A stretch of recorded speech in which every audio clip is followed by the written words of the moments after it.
Hi, I'm Tom Bagwell, and welcome to Hello Health, a partnership with the Oxnard Health System and Humana to bring Oxnard's Hello Health Weekly and Education Information Series to you.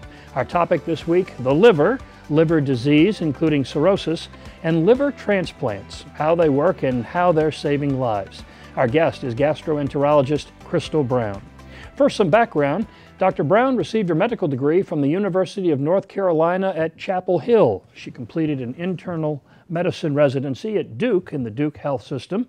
That's also where she completed 2 fellowships, one in gastroenterology and another in transplant hepatology.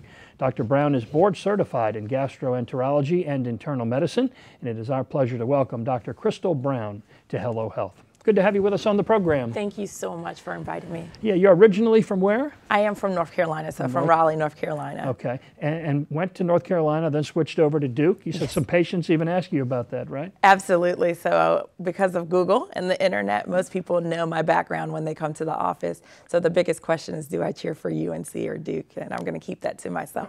Do you share that with patients? I usually do. All right. So if you come see me, I'll tell you. There you go. Worth the trip.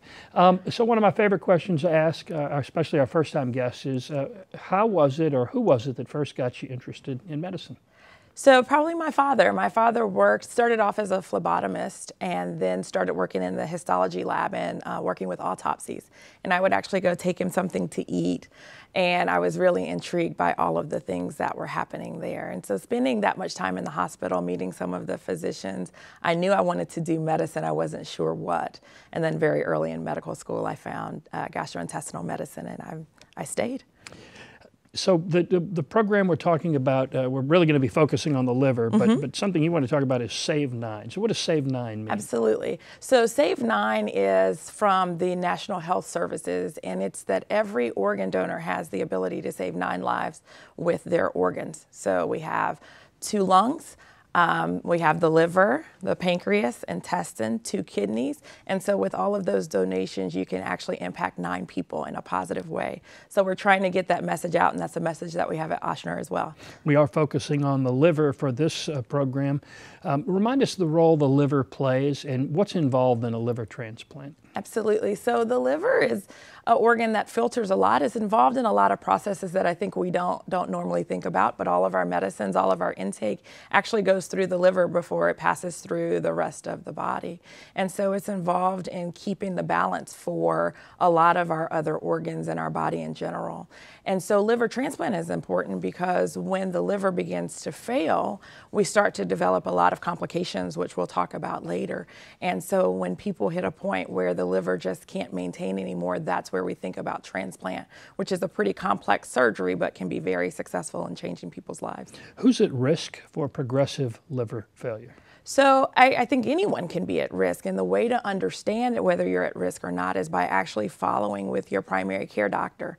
So liver disease is very silent, so most people have no idea that they have liver disease. No symptoms? No symptoms. Not until you get to the end stages of liver disease, and that's not where we want to start. If we're going to impact things, we want to do that early in the course. So actually routine labs and part of the annual physical tell us if the liver tests are abnormal.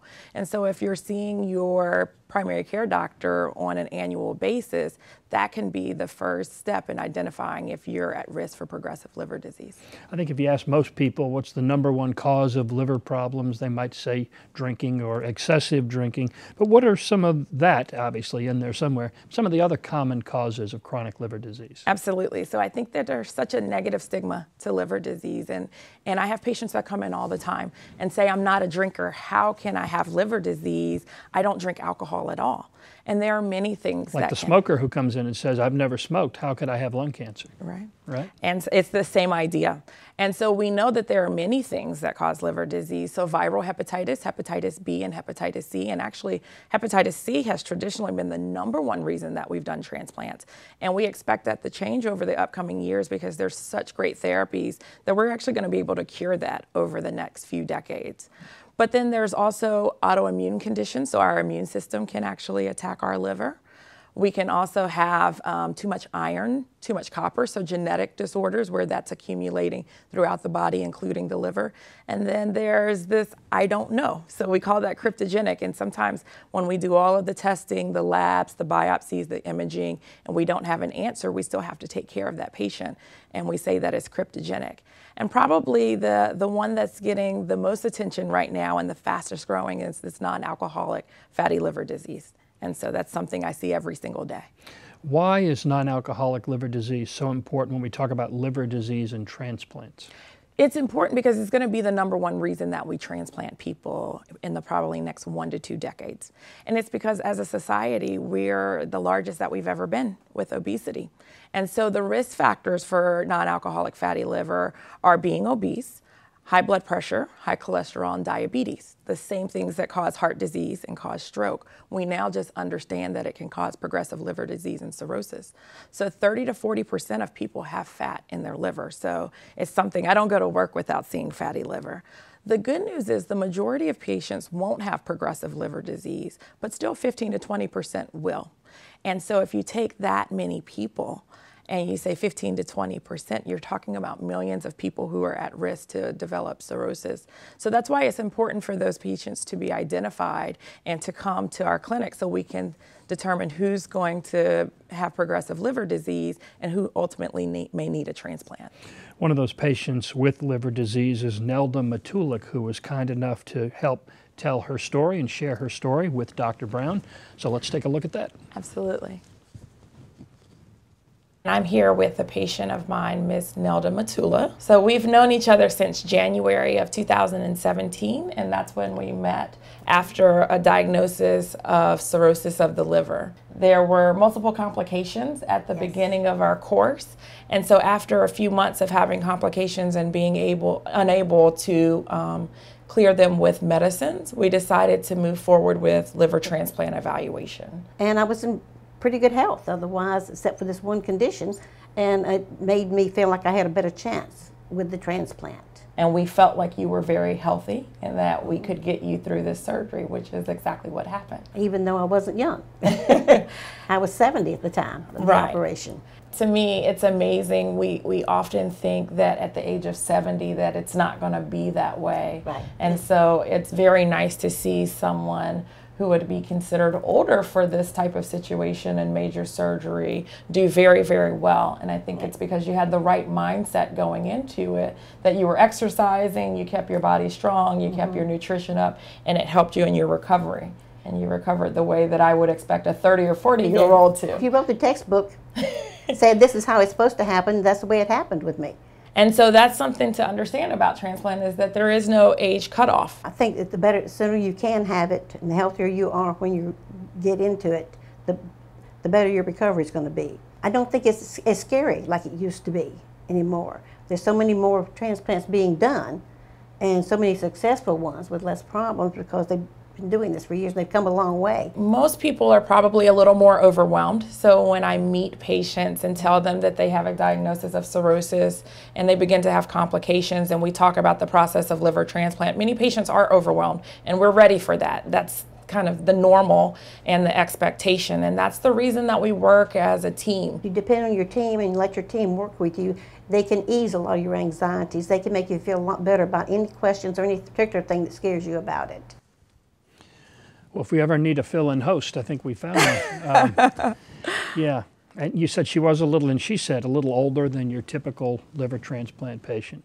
Absolutely. So certainly when we get to the age of 70, we become a bit more critical because we know that those patients have more difficulty recovering. And so we want patients to be as healthy as possible once we get to that point. But with that said, we're doing transplants for patients that are in their early and mid 70s and being very successful with it. So it's all about picking the right patient. And so Ms. Matula did great. She has never been in the hospital again after being discharged from her initial transplant almost 2 years ago. Good for her, and we thank her for sharing her story, and you as well. So if fatty liver disease is on the increase, and those are more the transplants, does that mean that alcoholic, excessive drinking liver disease is on the decline? No, it isn't, unfortunately, on the decline. We do see some subsets that are increasing, young women in particular, but overall it's very stable, and I think that's because the use of alcohol is pretty stable. It's not changing in a positive or negative direction significantly. And it is important to understand that consuming alcohol is not all bad. So we do say there are recommendations. So 1.5 ounces of what's considered hard liquor, that is a serving, a 12-ounce beer, 5 ounces of wine. And for women, 1 to 2 servings, even on an everyday basis, is fine, and for men, 2 to 3. The problem becomes for those patients who are susceptible when they're drinking quantities that are higher than that. But I do always caution people, most of the patients that I take care of with alcoholic liver disease, they're not alcoholics. They're people that get up and work every day. Alcohol is not negatively impacting their lives in other ways, but they have a health condition related to it, and we have to address that. We started the program talking about the liver and the important role it plays in the function of the body. And cirrhosis of the liver can cause real problems throughout the body, right? Absolutely. So I tell people it can change things from head to toe, and every organ system can be affected by it. So I have patients comment on things that are what would be considered minute, such as rashes and changes of the skin. People are cold, so I do always make a point of letting people know that the liver's like the thermostat in the body, and so they may be colder than everyone else. And a lot of my patients in the lobby are the ones that have on long jeans and sweatshirts in the middle of the summertime. But it can also have some very significant complications like the accumulation of fluid. So when patients are walking around looking like they're 9 months pregnant, bleeding, that can be very overwhelming when that happens, for someone to vomit blood or have blood in their stools, and they have to go into the hospital very emergently. So there's no organ system that it goes without being impacted when someone develops end-stage liver disease. Will all cirrhosis patients need a liver transplant at some point? No. So, and that's part of what my job is to follow those patients once they have a diagnosis of cirrhosis and see if we can manage things with medications and with medical interventions. And the goal is for people to not have to go to transplant if we can successfully do that. You know, I use the example of the fluid buildup. For many people, it's about education. It's having a low-salt diet and having to change the things that they're eating. We use medicines like fluid pills, but most patients, 70 to 80%, you can actually manage the fluid very successfully if we can get patients on board and being compliant, which can be the hard part. Is cirrhosis staged? So if you told me I have cirrhosis, would you say it's early onset, therefore, and does that have something to do with how it's treated? So that's always a question that I get, and there's not a great way to stage it. So when we say cirrhosis, it means the entire liver is scarred. So some people will hear stage 4, and that just means that that's the amount of scar tissue that's present. So once we get to cirrhosis, we're there. A lot of the classification is about symptoms. So if someone is compensated, that means that they have no clinical symptoms of having it. So they would look like me and you wouldn't know. Those patients that are decompensated are the ones that may be yellow and jaundiced or have fluid buildup, and you can actually physically see the manifestations of the disease. What role does all that play in how it's treated? So if someone has no other symptoms, am I a likely candidate for the medications and other alternatives to transplantation? So I wouldn't put you on medicines. If you're otherwise compensated and you're doing very well, then I don't. And those are patients that I may see every 6 months, once a year. But what we do is screenings. So just like we all have to get our prostate screening, our colonoscopy for cancer screening, there is an increased risk of liver cancer when someone has cirrhosis. So a couple of times a year, we'll do ultrasounds or CT scans to look for the presence of liver cancer. We also do certain vaccinations, so we want to protect people from things like hepatitis A and hepatitis B. So there are different kind of healthcare maintenance things that we do when someone has a diagnosis of cirrhosis but is otherwise compensated. But we avoid adding medicines unless they're necessary. So certainly following me more closely. Absolutely. Okay.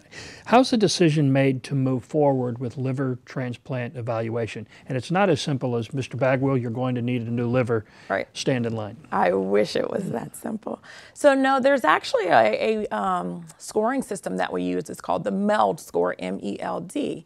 And it's an equation, and the nice thing about these equations is that now you have apps and you can just plug it in so you don't have to remember the equation anymore. But it's 4 labs, and so 4 very standard labs that you can get anywhere in the country, but it will give you the same score for any patient as long as you're using the same set of labs. And what that does is a scoring system from 6 to 40 that tells us about how the liver is functioning, and it correlates to a risk of dying over the next few months related to your liver disease. And we use that scoring system to identify those patients that are at risk. So even if you look well, if your labs are telling us that your liver is struggling and it's sicker than you may appear, then that may be the time to do a transplant evaluation. And so we actually use a MELD score of 15, and the reason for that is because the risk of liver transplant and the risk of death to that patient if we leave them alone are about the same. And so that's where we do know that the benefits of transplant are much greater, so we can justify moving forward with the evaluation because we've equalized the risk. What type of medical testing is involved in this? There's a lot of testing that's done. So we're starting in general with a patient whose liver is not working well. And so that's the standard for this situation. But certainly your other organs have to be working very well to get through a major surgery like this one. So we do a lot of testing of the heart, of the lungs.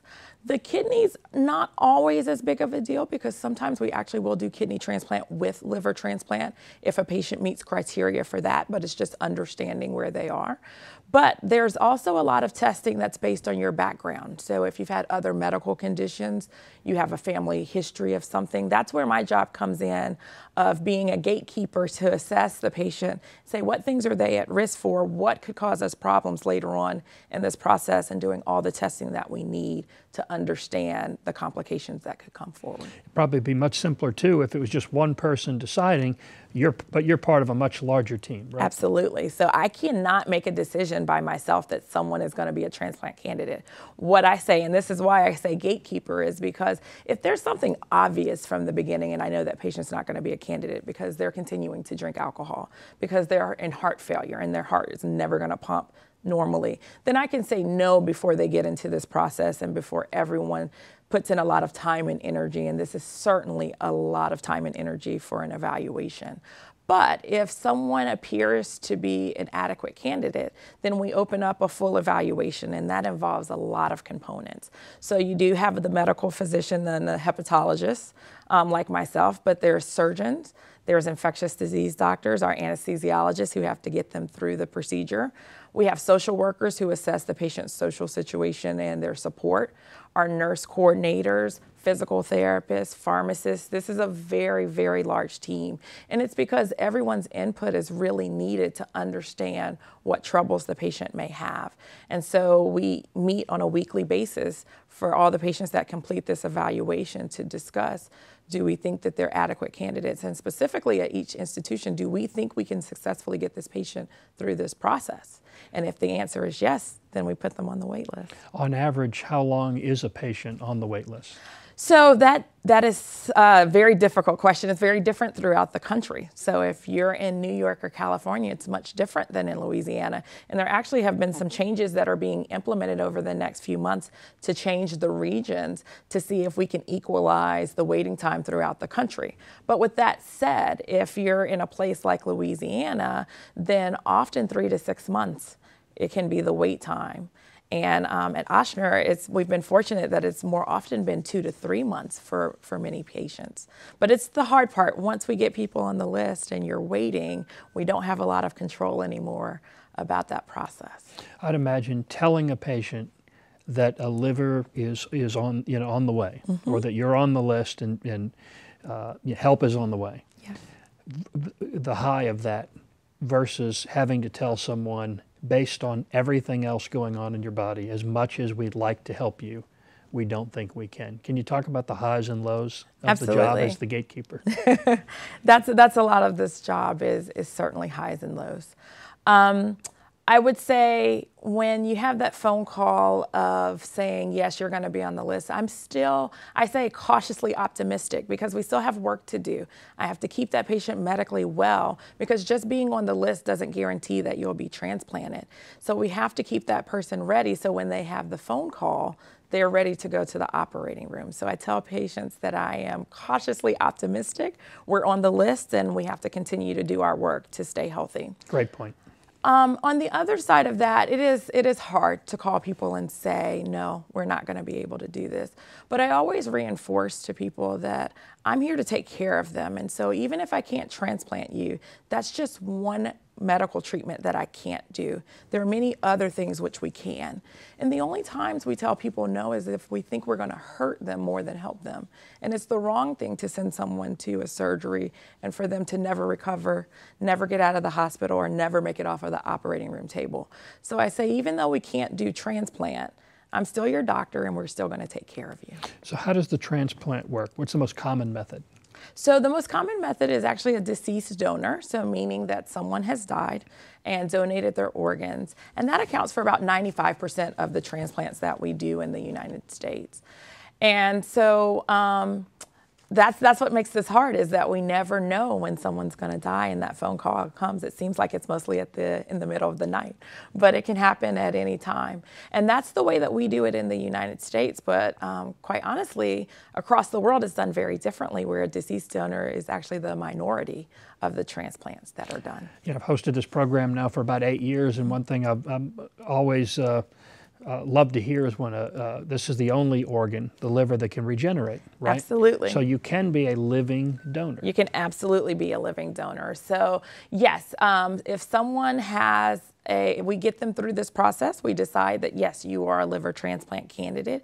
If they know someone that is willing to donate, we actually go through an evaluation process for that living donor. This person is going to go through a surgery for a medical need that they don't have. So we want to make sure that they are very, very healthy. And so actually, if I have a patient that I list and I'm taking care of that recipient, I cannot be involved in the donor's evaluation, so that there's no conflict of interest and they get their own team. It's all within our larger team, but they have their own surgeon, their own hepatologist, to make sure that we're being as objective as possible in this process.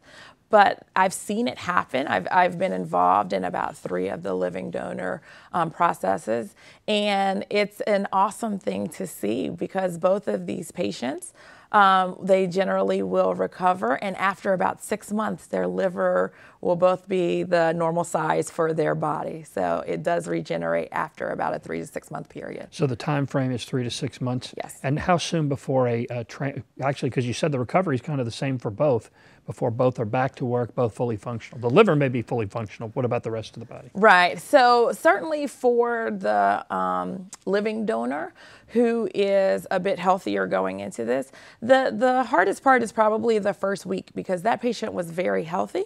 They went through a major surgery, and so there's a lot of pain and discomfort, and we have to kind of get them through that first part after the surgery. But generally, they're feeling pretty well by the end of that first week, outside of just having a surgery. And by 1 to 2 months, they're getting back to more of their normal lives. The recipient, a little bit different in that patient is usually in the hospital for 1 to 2 weeks. And we do keep them local for as long as it takes, but normally 1 to 2 months. I would say the earliest I see people go back to work is about 3 months, but in general, 6 months, these people are back to a pretty normal life. Is that a realistic goal of liver transplant surgery? Absolutely. So we go into this to get people back to their normal life. So liver disease, one of the hardest parts is that it tends to affect people in their most productive years. So when people are in their 30s, their 40s, their 50s, and they're working and they have families, and so they're wanting to be productive citizens, and all of a sudden they're disabled and they're not able to do the things that they once enjoyed. And I think one of the most rewarding parts of this job is actually seeing people come back, and they're going back to work. they're playing with their grandkids, they're taking trips. Most of the time I meet these people and they're sick and they look like completely different people as I get to know them in the months after transplant. So. I know part of being the gatekeeper is also talking about short-term and long-term risks associated with transplantation, right? Absolutely. So what would some of those be? So I think the feared complication for probably the layperson is rejection. You hear rejection, and in any aspect in life, rejection is terrible. For us, it's not that big of a deal. So about 25% of people may have rejection at some point in time. It's often very easily treated with medications, and we adjust their anti-rejection medicines. We may have to put them in the hospital for a few days, but most of those people, it actually turns out to be a positive thing, meaning their immune system is coming back, is strong, and we just have to adjust their medications. Most people in the long term don't lose that liver, and it goes on to function very well. The long-term complications tend to be the things that get to all of us. It's the heart disease, it's stroke, it's the kidneys failing. So things that are modifiable by, we're looking at their diabetes and how is their blood sugar, their blood pressure, what's happening with their weight. So after we get past the first 3 to 6 months, I'm really looking at the same things that I'm looking at for most other patients, which is what are these risks for heart disease? How many transplants are taking place each year? So it's between 6,000 and 7,000. So there has been kind of a steady but small increase each year. We used to do 5,000 and we were just over 7,000 over the last year. So we are having kind of small increases where we're having the donor pool and more patients are willing to do organ donations. Also, we're expanding some of the criteria for what we consider to be good livers, and that has all helped, but there still is a huge gap. So for the 6,000 or 7,000 people that get a transplant, there are 17,000 or 18,000 people who are on the wait list and need it every year. So there certainly is supply and demand, and we haven't been able to bridge that gap as effectively as we would like. So in summary, what do you want people to know about this process? And more importantly, based on your last answer, what do you want those who might even consider being a donor at some point? So I think what I want people to know is liver disease shouldn't be a stigma. So we are all at risk for liver disease from our genetics, from all of the things that we're exposed to. And so someone having liver disease shouldn't be looked at as a negative thing. It's like everyone else. We're all susceptible to something. I would say that you want to follow with your primary care every year and make sure that you understand your labs. When someone's telling you that everything looks okay, make sure you're looking at it yourself too so that you understand and know whether things really do look okay. And if not, ask for a specialist, ask for a second opinion. But certainly we want everyone to be an organ donor. And so if you have the ability and you're willing to do that, you can save someone's life and you can save 9 lives. Thank you very much, Dr. Cristal Brown. Great to have you with us. Thank you so much, Tom. I want to thank Dr. Brown for the education and information she has provided and for her work in the Ochsner Health System. To make an appointment with any of Ochsner's physicians, including this week's guest, or to register for any of Ochsner's Hello Health seminars, you can call Ochsner at the number you see on your screen or send us an email. Here's our address, hellohealth@ochsner.org. As a reminder, you can re-watch this week's presentation and many of our other Hello Health programs on Ochsner's website at ochsner.org. Our thanks again to this week's guests. Thanks to Humana and Ochsner for making our program possible. And a final thanks, as always, is to you for your support of this program, Hello Health. We'll see you next time.